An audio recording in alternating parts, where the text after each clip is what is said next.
Tanggap pa tayo ng mga reports ang palasyo. Wala raw balak hadlangan ang petisyon ni Honasan sa ICC para kay Duterte.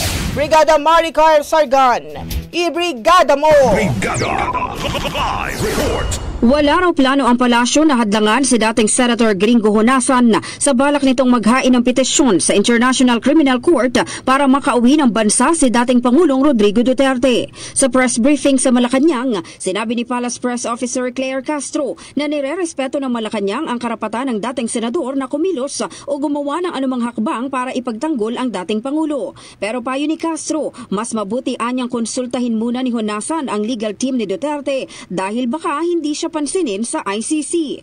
Ayon kay Castro, walang gagawing hakbang o tugon ng gobyerno sa plano ng dating senador dahil wala ng responsibilidad ang gobyernong sumunod o makipagtulungan sa legal na sistema at proseso ng ICC. Noong Lunes, inanunsyo ni Honasan ang kanilang plano ni Davao City Mayor Sebastian Duterte na maghain ng petisyon sa ICC sa pamamagitan ng People's Initiative o pangangalap ng pirma mula sa mga taga-suporta ng dating presidente.